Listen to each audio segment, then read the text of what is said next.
to look at how you can start combining triplets and chords. And I will tell you right now, if you are not very strong with triplets, this lesson is going to be incredibly hard to go through. Okay, so if you haven't really started to take the time to get comfortable doing triplets, this lesson will prove very difficult.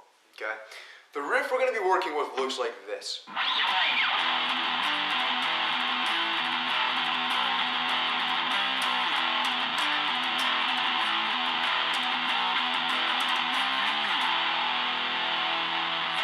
Okay, now what this does is this alternates chords with triplet picks.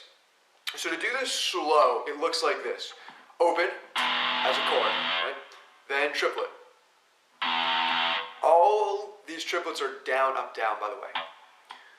Chord, triplet, then you're going to hit the 3rd fret power chord.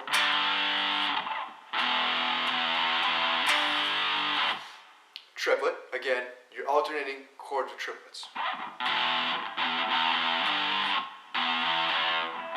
Chord on the open, triplet, 5th, triplet, chord, triplet, 7th, triplet, open chord, triplet, 8, 7.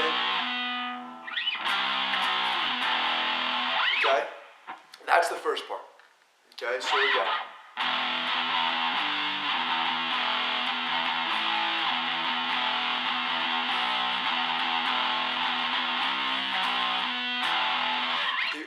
time you don't alternate triplets with chords of this is once you hit 8, 7, you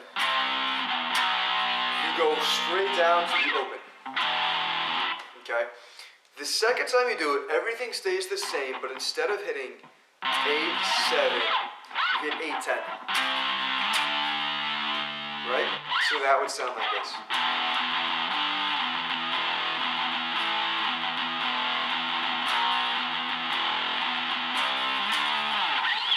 Okay?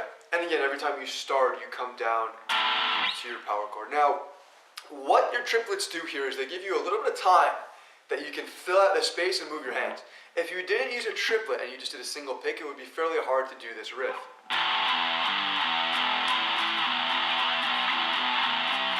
Because it would sound boring unless you sped it up.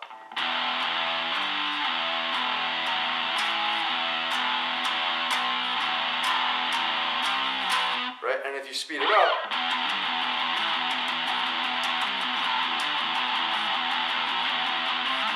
it gets much harder to do.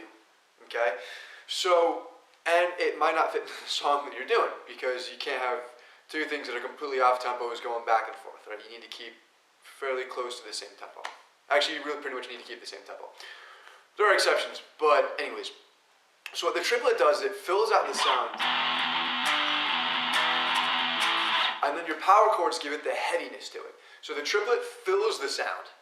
And then the chords give it the heaviness and that really balls to the wall metal sound that obviously we're all here and we all like. So with this, okay, it's gonna take a while. If you haven't gone to the past videos, learn the triplets. If you have, it shouldn't be that hard, right? If you're at the point where you can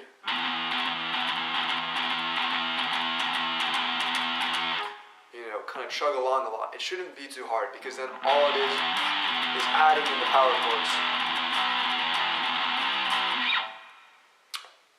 Again, what you want to do here, okay, is make sure your triplet picking is clean, okay? If you're hitting more than one string when you're doing,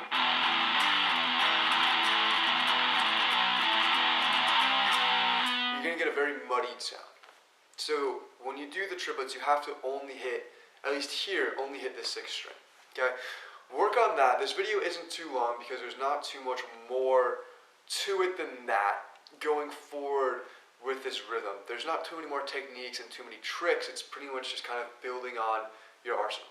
Now, if you haven't noticed, every single one of these riffs that we've done this entire video, series up until now, has all been in the same scale. Okay? And the reason for that is oftentimes, people think that when they want to change sounds, they need to change scales. And while this can be true, and it does give a good effect when you change scales if you write one song in this key or another song in that key, or one song in two different keys, right? You don't always have to. Sometimes to change the sound, all you have to do is just get more creative with the notes that you're playing. Okay? So when we come back, we're going to look at some other stuff. We're going to look at a palm mute that's in between open and full palm mute, and how you can use that for just about everything with your tone.